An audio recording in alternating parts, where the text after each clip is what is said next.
Hello, hello, hello, everyone. Welcome, welcome, welcome. I would say good evening, but I feel conflicted because the sun is shining still and right in my face. So it feels weird to say good evening when the sun is still shining so bright. But it is good evening from London. Hi, Guilherme. How are you doing? Welcome back again. Not bad, not bad. Okay, happy to be here. Nice, nice. Where are we? Today we have our episode 49 to Time to Talk. Time to Talk is an initiative that I put together a couple of years ago now, almost, where every couple of weeks we get together to try to discuss something about mediumship. The main idea behind this initiative is that you participate, you join us, you send your comments, send your stories, send your questions, we'll bring them up to try to make this as dynamic as possible. The idea is not to have a lecture, it's more to have a discussion, a conversation. Today, we are on episode 49, From the Occult to Science. But before we go into that one, Guilherme just told me that he thought that was a very difficult topic. I'm going to ask him why, because he knows I like to ask questions. But before we go there, let me say thank you to our broadcasters, the groups that are helping us here. First of all, the Spirit Society of London, both of us are members of this group. The SSL is a study group dedicated to study spiritism. We have sessions on Tuesdays online, face-to-face on Thursdays, have study groups on Saturdays as well. So if you'd like to learn more about our initiatives, you can go check out our pages, like them, and get some information there. SSL is affiliated to BUS, the British Union of Spiritist Societies, which works as a federation here in the UK, trying to unite the multiple spiritist groups here in the UK. There's a lot of initiatives they are behind. Go check their page as well. And the last one is Kardec Radio, which has been around for, I don't know how many years now. I think I lost track. I think it's 12 years. Kardec Radio has a lot of content online in English about spiritism. They even have an app. So go to your stores to get the app so you make sure you don't miss out on anything. Go like their pages as well because they have a lot of initiatives about spiritism. Right. Today's episode, From the Occult to Science. And I'm going to say why. The reason why this topic came to my mind was to this day, still, when I talk about spiritism, when I talk about mediumship, especially if I'm talking about mediumship with people who are not spiritists, there is an initial barrier to break, just to get people to think about mediumship as not something mystical or magical or charlatans, or to try to move away from that is always tricky. And that's the main reason why I wanted to bring this topic up here today. When I shared this with Guilherme, he thought, difficult topic. Why do you think this is a difficult topic, Guilherme? Are you pretending to be on mute? No, you are on mute. No, first of all, I loved when I'm thrown under the bus. Oopsie. No, but actually, when I said that to you, Rafael, is because there's a lot of people that through their practices, through their beliefs, they reinforce the idea of the occult on people's mind, And when you were saying that we need to try to bring that more to the natural side, more to the scientific side, yeah, I agree with you. But it's not easy. It's not easy. Because the only way to change this perspective is through your experience, is through practice. Because you may read a lot, but practice is what will change your view. Practice, your exposure to the phenomena in a serious environment is what will change your perspective. Because that's a personal point of view, of course, because I can read a lot, but as a human being, I create my own truth. And it's not because I'm reading a book that I would change my truth. And some people may say, yes, but you can always witness some phenomena you cannot change either. That's very true as well. So that's why I thought it's difficult. The person needs to be open to consider other possibilities than the possibilities that he or she considers as the one that's correct. Because if the person is not open to new possibilities, very unlikely we'll be able to demonstrate, and the person will be happy with whatever she may be exposed. That's very true. Guilherme, I see we have some friends online, so let me ask them first of all to share with us, say hello to us, tell me your name, where you are connecting from, and if you have any experience or questions or take on that specific topic. As Guilherme said, trying to move the subject mediumship from this occult and mystical subject to something more scientific. It'd be good to hear the questions, comments, and so on. But one thing that I started to kind of read and try to do a little bit of research about that, and the thing that for me kind of helps to understand why this still happens and why mediumship is still associated to those things is to think about how mediumship evolved or is used. Evolved maybe is the wrong word, but how mediumship was used in the past in different settings, in different ways, right? Because we always repeat here, mediumship is not something new. Mediumship is something natural. Mediumship is something organic, and therefore has been around for a long, long time.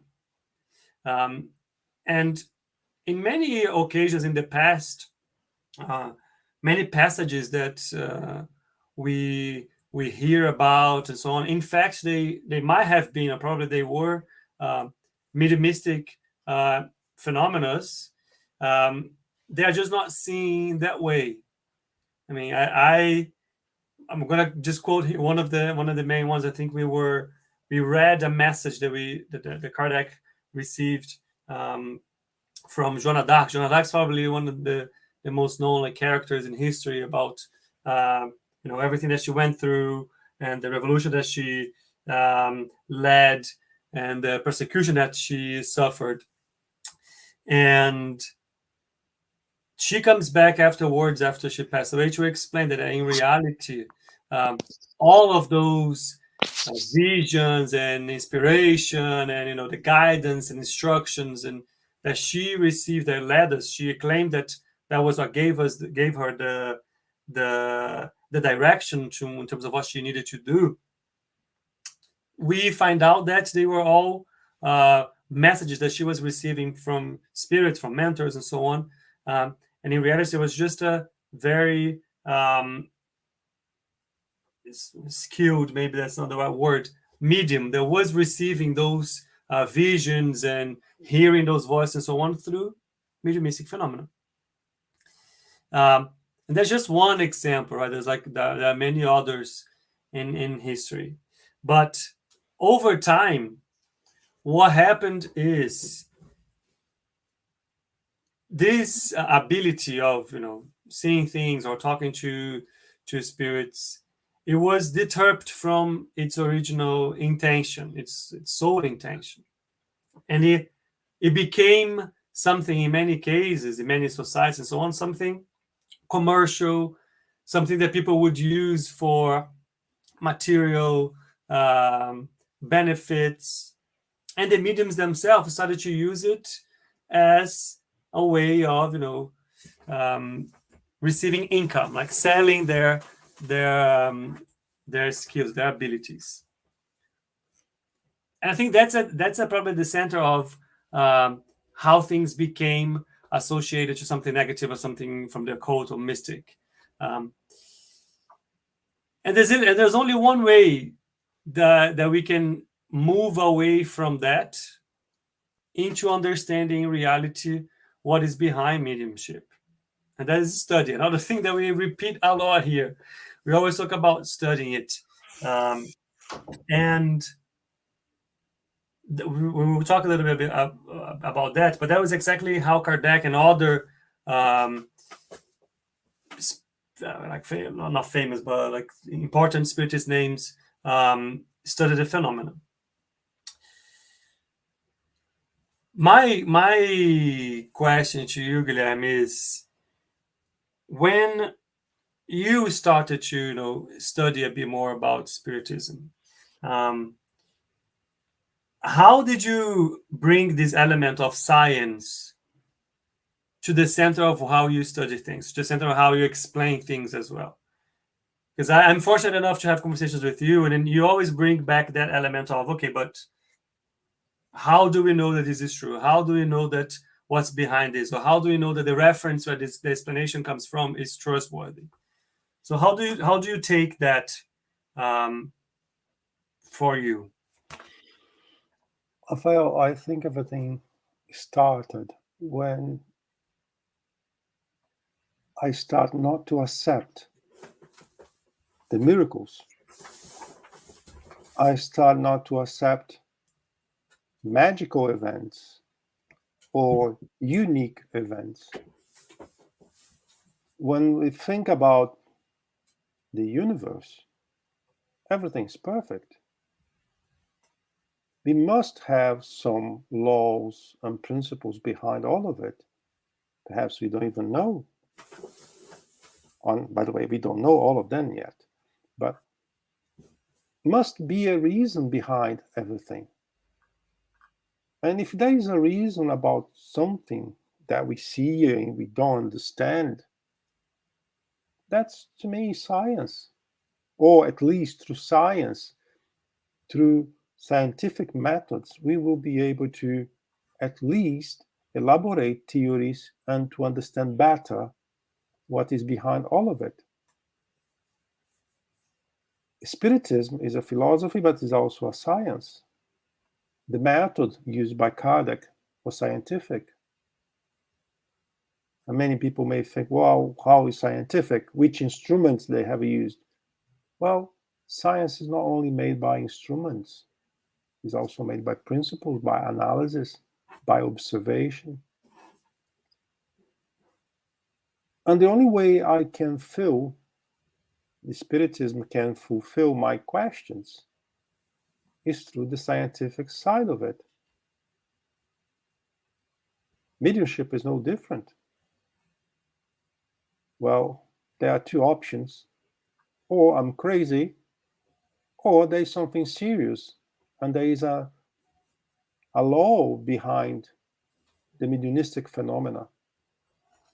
And I truly believe that through observation and through practice, you start to eliminate doubts and you receive a lot of answers.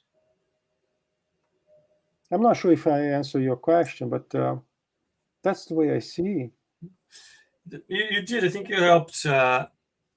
And you said something that actually got me thinking. Before, let me just say hello to Severina. She's with us again. Hi, Severina. Nice to see you here.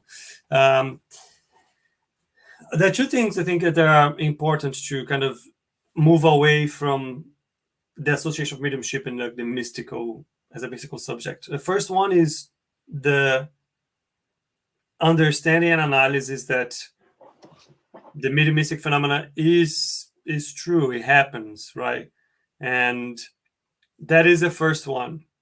And because, as you said before, like if you go back into history and talk about miracles, or even if we start to reading specific items in other parts as well, I think in the Old Testament, there is a couple of passages in the Genesis where Abraham is talking to 3 angels, and then Abraham is also talking to God. We can go even further. I will be bold enough to say Moses and his revelations also that he received, again, him hearing from, this entity on the other side, most likely higher spirits, not God directly, but higher spirits working under his command. And there's just interrupting a bit, and there's one thing. Through mediumship, we are able to answer some of those events that you brought. Some answers that has nothing magical behind, nothing miraculous. And if you do have any other possibility to show me that brings some clarity to this matter, I'm very keen to hear. I'm very keen to bring that on board. Yeah. But until today, I could not find that level of information elsewhere. And I am finding that in the spiritism through method, through analysis, through common sense, if you like. But other than that, we hear a lot of things. Celestial beings. What are celestial beings, for example? Where they come from? What are they? Are they humans? Are they not human? Yeah, and then you have many different answers, and lots of them coming more like into the mystical than something that is more logical. Yeah. But that's exactly, I think that's the starting point, is to think about all of those moments. There's no magic, right? I mean, there's no magic behind, and think about again the laws that govern nature. They cannot be broken. So we need to find ways of explaining how those things would happen. And the more you go in and the more you see those examples, the Old Testament is full of examples where we have when you predict that the Messiahs will come, when you predict like the elements of the apocalypse, when you predict things coming from dreams. Even when you go on and there's a passage where Moses starts to, Moses prohibits the communication with spirits. So there's a lot of indications coming that in reality, mediumship is always there. And that's probably the best way so far, as you said, to explain those cases. Let me just ask you something. I love those subjects. Well, if someone is forbidden me to do something, means that thing exists. It's possible, yeah. Right? Otherwise, he would not forbid me to do, right?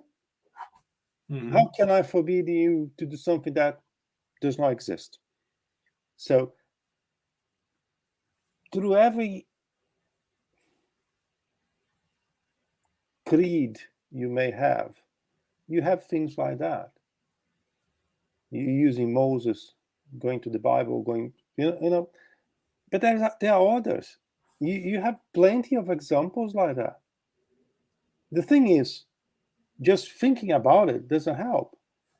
But if we bring more a scientific method to understand at least what it's all about, that's what brings you more confidence to, I'm not crazy, or I'm not believing in magic or something like that. At least there is a theory that brings some comfort, brings something that may answer, if not completely, at least partially, my questions or my doubts, Yeah.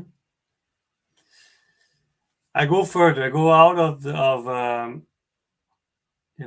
Old Testament and New Testament, because when I was comparing, I found an article online that was comparing the experiences of Paul of Tarsus, so when Saul became Paul, and to the transformation of Buddha.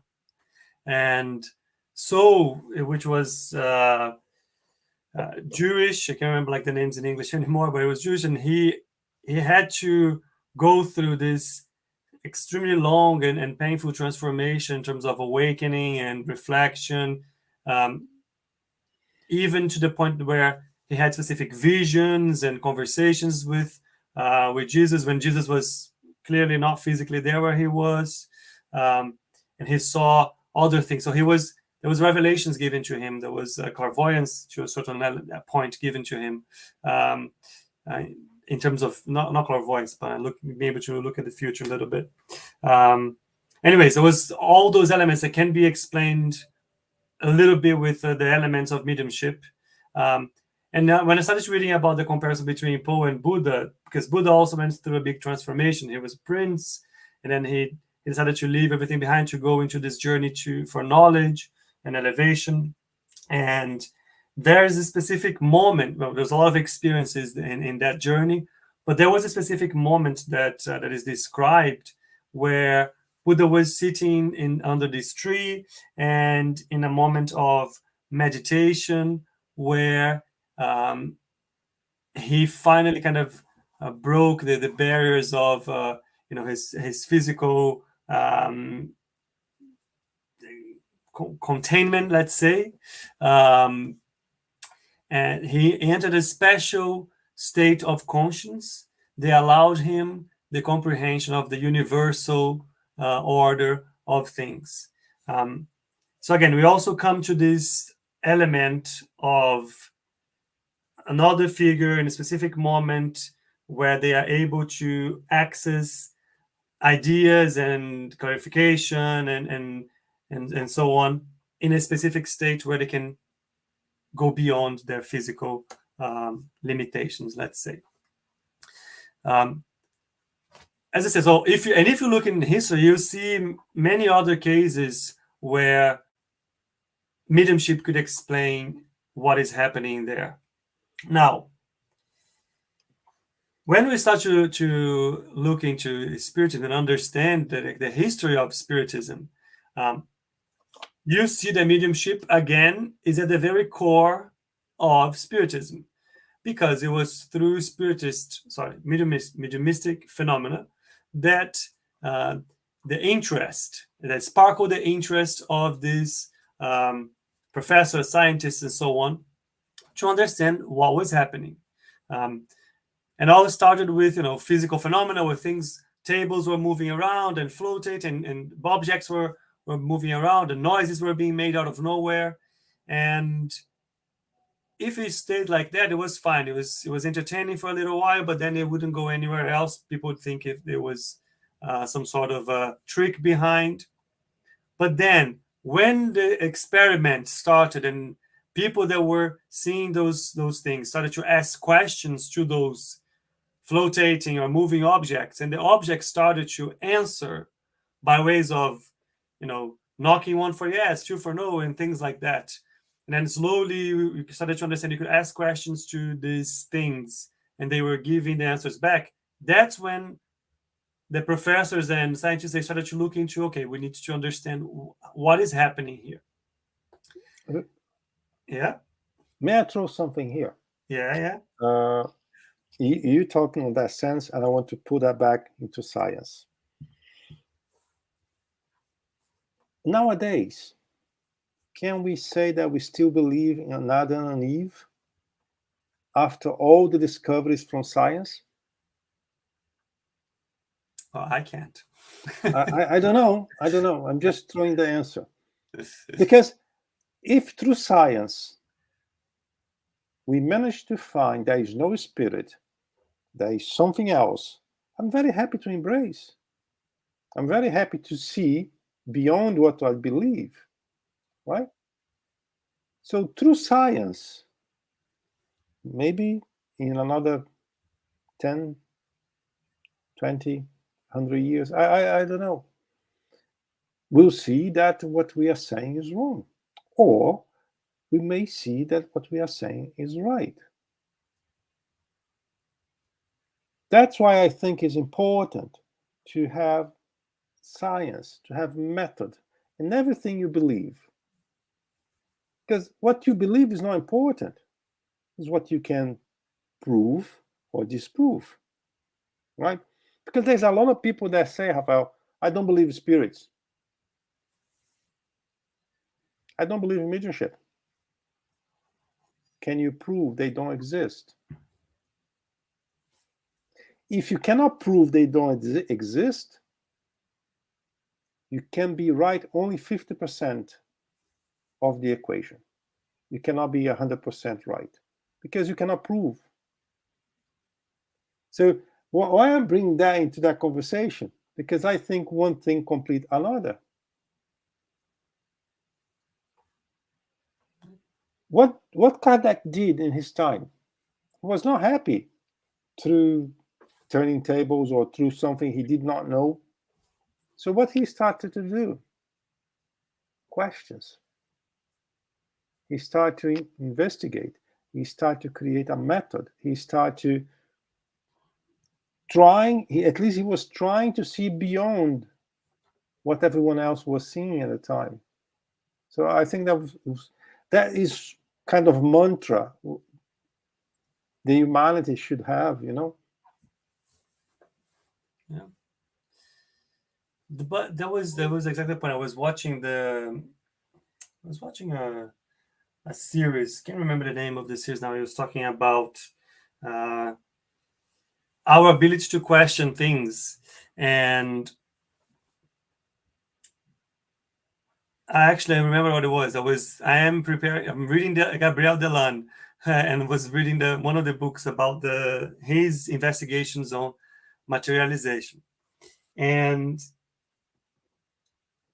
I am a big fan now. I've only discovered him recently, but I'm a big fan already because the way he starts the book is pretty much with the quotations of very well-known and respected philosophers or scientists, all bringing the element of we need to be able to question things, that the real truth lies on being able to test things, question things, and if we are starting from absolute truth, that if we feel like we have the complete understanding of something, then we're already missing out on many things. And this is not from a spiritualist perspective or a spiritualist perspective. He was talking about a scientific perspective. It's a shame I don't have the examples here because it was a pretty powerful way of starting a book that is going to look into mediumistic phenomena. Pretty much trying to remind us that every single scientific discovery wasn't possible until that moment. Like the big breakthrough discoveries, there were things that were not possible until they were. So the possibility of things it has to be always there when we're investigating things, especially from a scientific perspective. But going back to Kardec, so Kardec was the same thing. He was first of all, he was skeptical about these things. He thought these were just tricks. And then when he started to go there and see him, and when he received feedback, let's say, from peers, people that he respected, the position, the knowledge, the intellect, and they said, look, you have to come. This is not a trick. And they are now giving us intelligent answers to questions. And he went on to try to understand and so on. But Kardec, just like many others, they went on also to try to understand, are we sure there isn't any other way that this is being played as a trick? How do we ensure that those things, those messages, were not a trick? And again, I'll go back to Gabriel Delan. Gabriel Delan was a big fan of Kardec as well. And when he was studying the phenomena, he goes at length to describe every single step, specifically when we talk about materialization, every single step that him and others were taking to make sure that there was no way of tricking people. And it's like numerous steps, like from preparing the room beforehand, from locking the room and putting like the seals on windows and doors. Anyways, he goes at length to describe every single step they took not to make sure there was no trick on that. You're going to say something? How can I be 100% sure nowadays that what we see is true. It's much more difficult nowadays because you have AI to create, all of these fake videos and images that are just so perfect. It's more difficult. So, think is not enough anymore. Yeah. See is not enough anymore. So there is only one way that will have a bit more clarity to give us confidence in what we see, in what we believe or not, is through science. That's the only way. Nowadays is the only way. Yeah. Will we have that? Maybe not. But as I said, it's 50-50, right? Until we are able to be 52%, 53%. So then we are more inclined to yes or no. But until then, it's 50-50. But today is very difficult. For example, at that time, when they were doing materializations, yeah, they were putting padlocks, you name it, right? To ensure the security of the test. Nowadays, that's not enough. Yeah.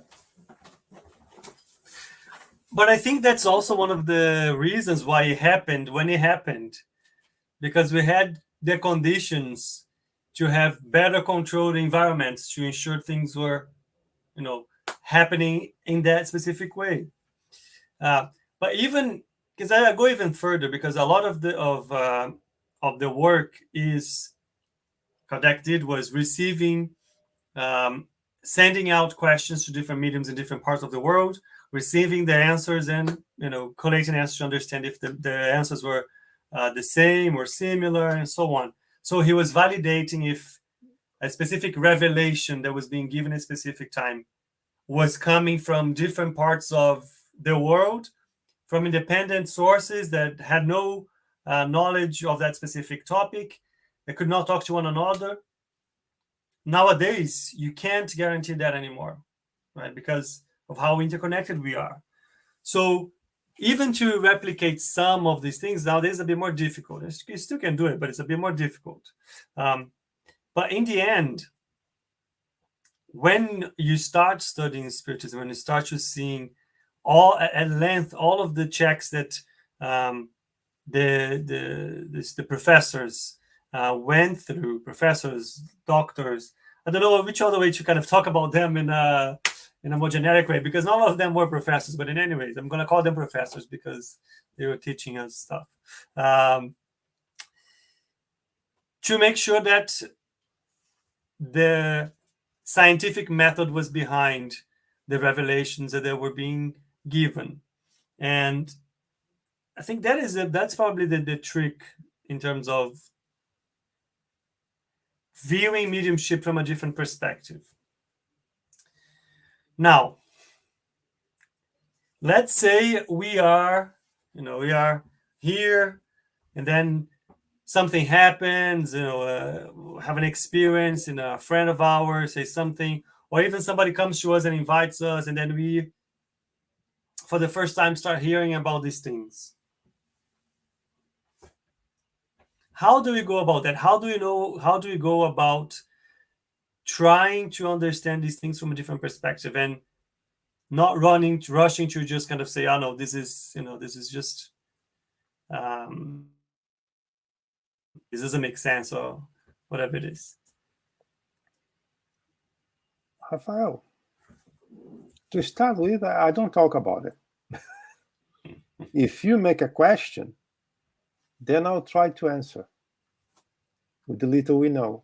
But if no one is talking about, if you're just saying what you believe, that I don't like any quarrel. I don't like to go into any argument about this kind of thing, because on the end of the day, we don't change anyone. We don't change people's perception, right? If you don't want to hear something, you may be talking like an hour about a subject, and on the end, you're just wasting your time. But for those that are really making an honest question because they have some doubts, or they are willing at least to hear what you have to say, I always try to go to the scientific side. What do you mean, scientific side? When I am able to reproduce one phenomena 10 times, no one can deny there is a method behind to make it happen. There is a principle. There are rules. There are universal laws behind that. And that's the way I am starting to talk about it. Because you can argue about anything, but you cannot argue about something that we all have. And mediumship is organic. If it's organic, we all have to a certain extent. One have more, one have less, but we all have. And then when you start to show that we all have things in common, for example, I'm thinking about my daughter, and a few seconds later she called me. Is this just happening with me because I'm a medium, or it does happen to everyone? I guess it does happen to a lot of people that don't even know. There's a lot of examples. Like, it's very common to hear that. Mm-hmm. Right. So, if it's happening, is it true or it is not true? It's up to you to tell me.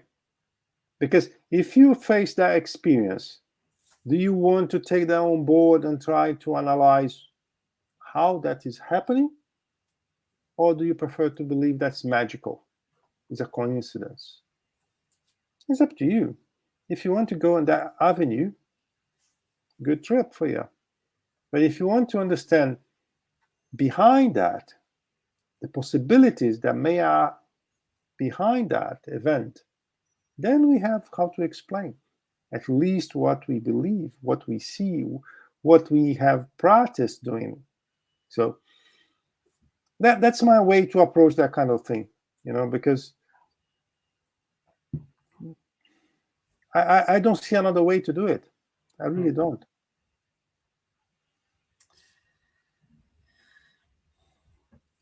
What do we think about?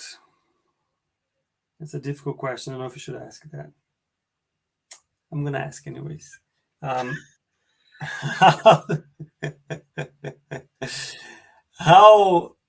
do you go? Because again, if you go back to when you use the word medium, people associate it, somebody who's a fortune teller or something like that. And in reality, if we take away like mediumship is a fact. Now, how people use the mediumship is up to them.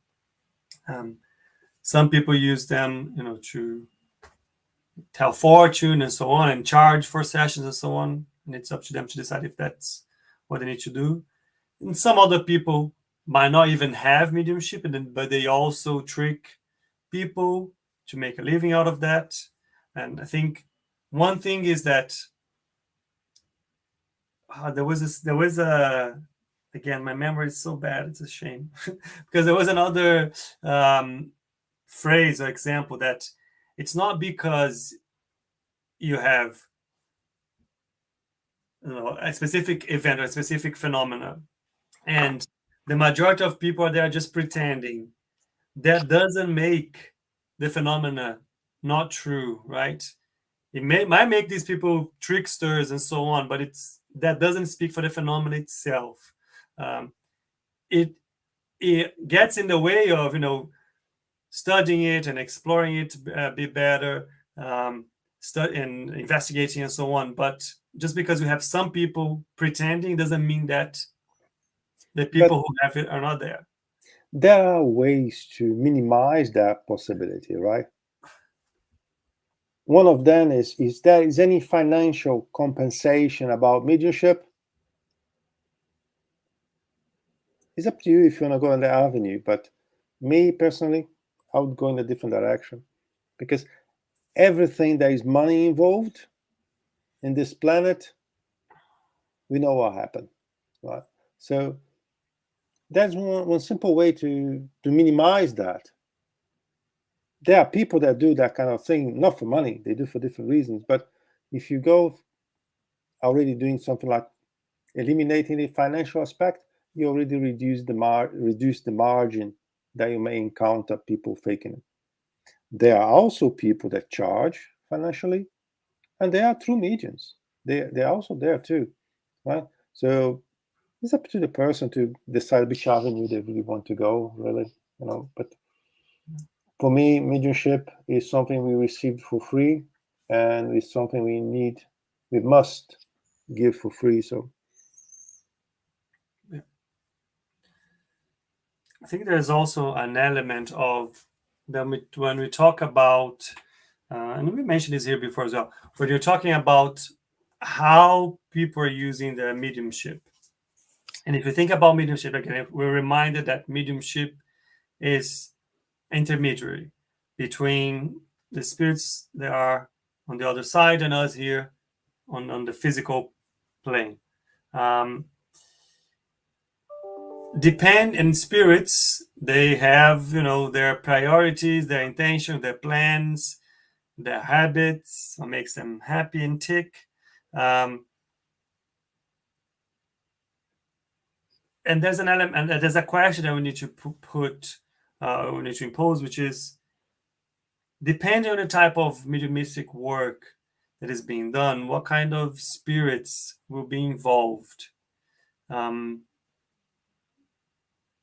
I think that's a big question, but that's a question that it is meant to be a big reflection question. But the thing is, a lot of mediums might ask, and we see that in some cases. So mediums might ask, but if I have this ability, right? So if I have this gift, if I was given this gift, why not use it? To my own benefit, to pay my bills and to generate my income. And why using that to generate that income would necessarily associate me with spirits that are not interested in the greater good? That's a big question. Rafael,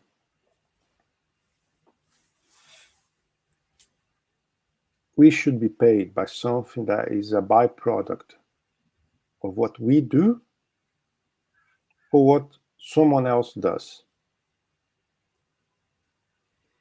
If the result from what the spirit is doing through me entitle me to charge for what he or she, the spirit, is doing, if you think that's the way to go for it. But we know the consequences through the meetings when mediums that practice those activities in that way, after they realize that they could have used the mediumship in a different way. So, yeah. But I would like to change a little bit that direction and ask you why you call something occult. Is because it's hidden?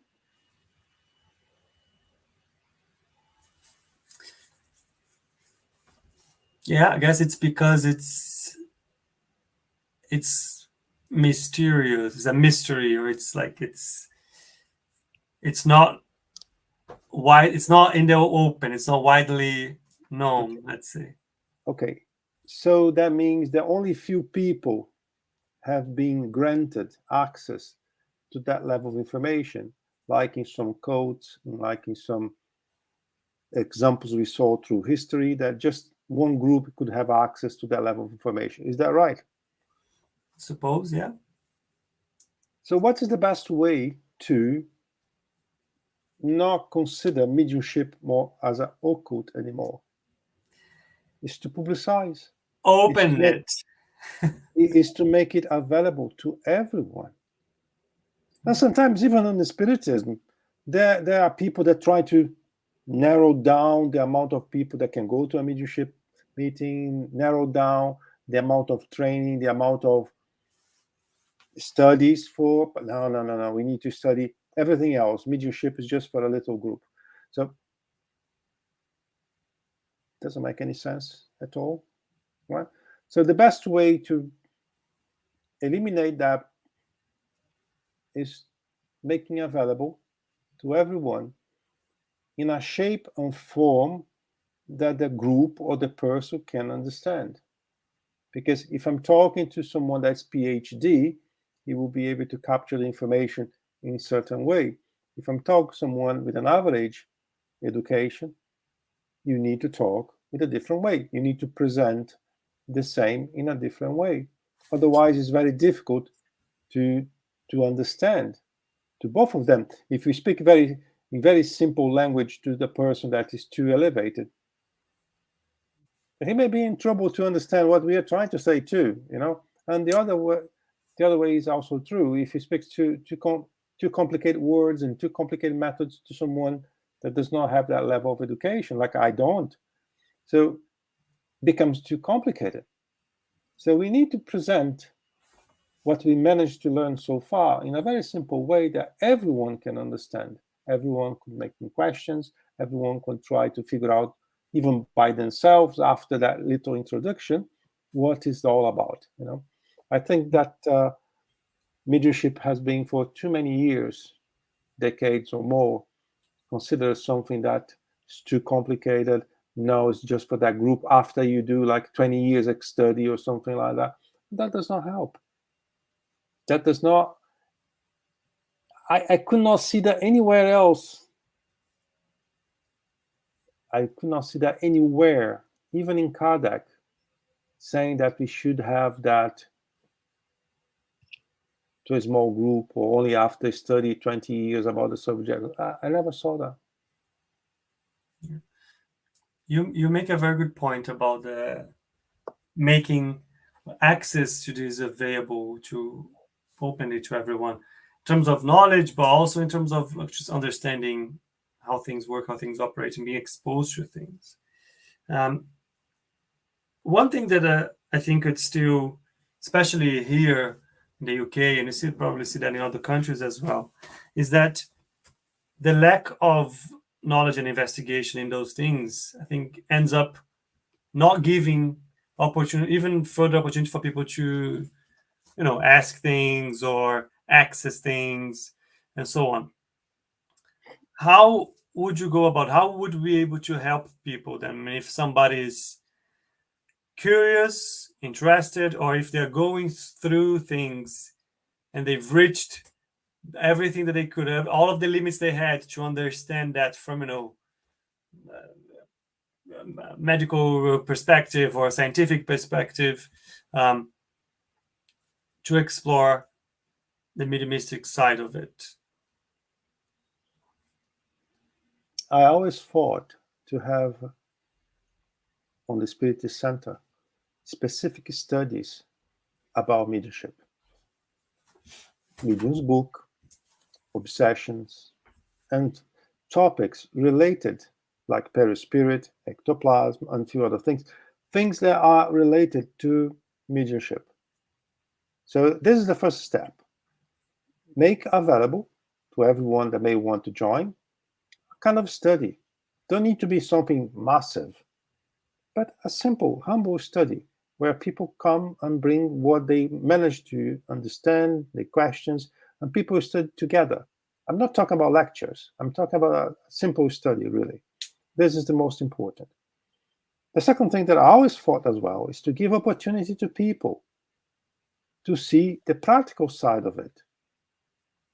Because offering people, I'll give you a 1-year course or 1-year study, and at the end of this study, goodbye, figure out by yourself what to do with that. This is very easy for the group because they don't engage themselves. They don't have further responsibilities with the group, if you like. But I think we need to change. I think that after we made available studies, we need to give the opportunity to people to get acquainted to the practice. Because you don't learn mediumship in a book. You don't.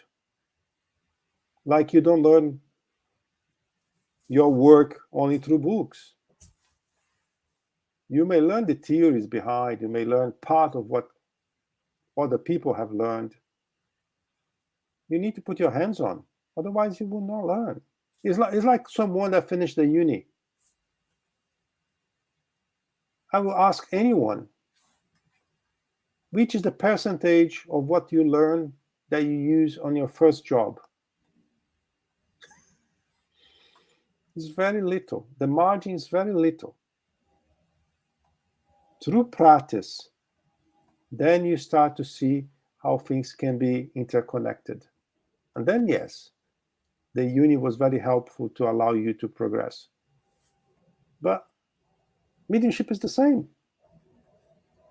Let's give people access to the information that we have. Let's give a practice. Let's give opportunity to people to see, to get closer.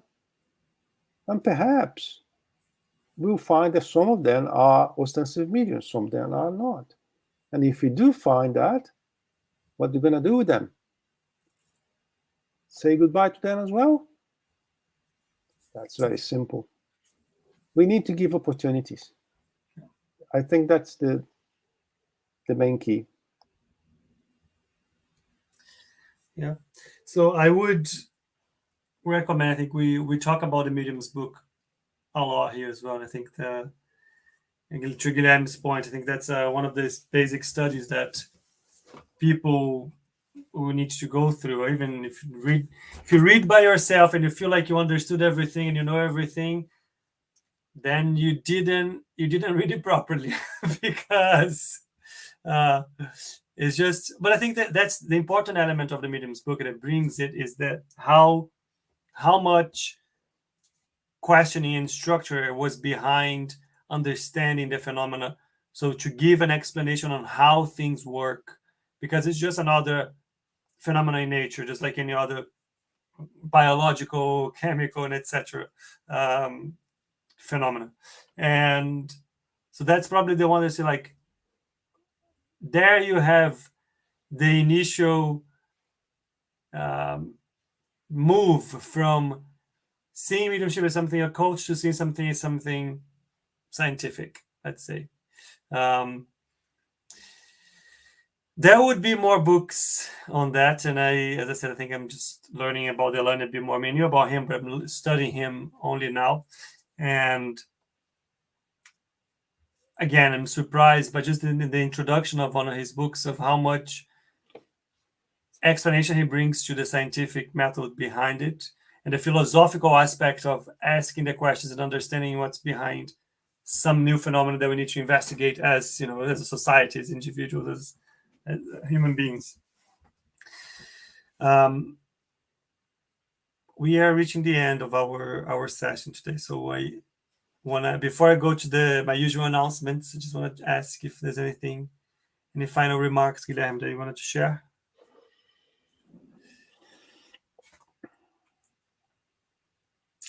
We all knew how to make questions when we were very little, when we were kids.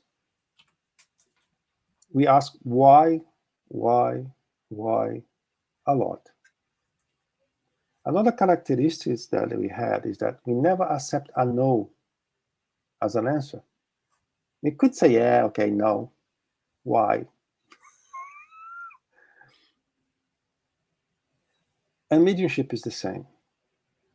Mediumship should be open to everyone, to allow them to make questions.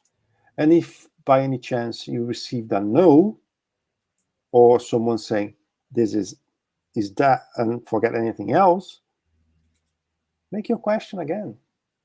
You may be about to find something that this person that is telling you no could not find, or was lazy to find. So try to find an opportunity to get acquainted to the information, and hopefully also find a place where you can be made acquainted to the practical side of things. And that's not just for the spiritists, this is for everyone, because perhaps you will find your answer, and that will help you to continue your path. even if it's not under spiritism, but at least you will know what you're feeling, why things are happening.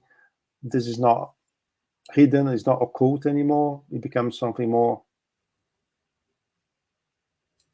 pleasant to understand.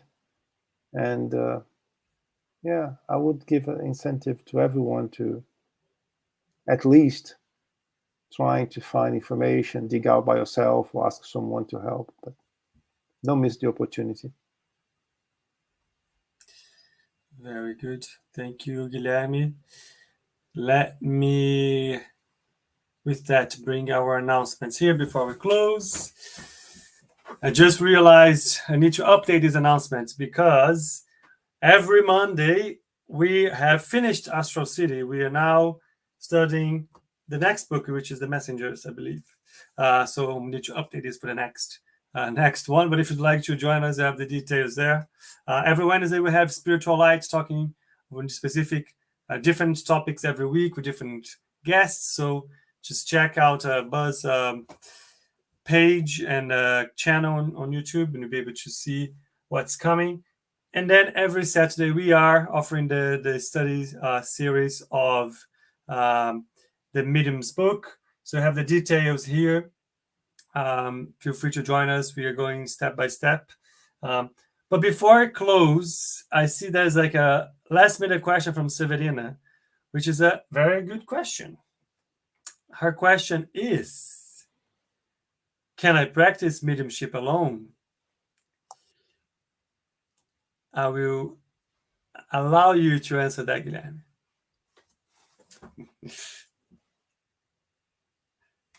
My answer is yes. You can practice. But especially on the beginning, I do not recommend you to do. Because you have to go through a process to learn how to deal with that and what to do with that. But how can I do that by myself, alone? Depend on the type of mediumship you are working with. So mediumship, you cannot, because you need to have more people around you to have the final results. Some others, you can work by yourself. But by the way, if you're using mediumship, you are never alone. There are spirits around you and your benefactor and others. But to do that alone,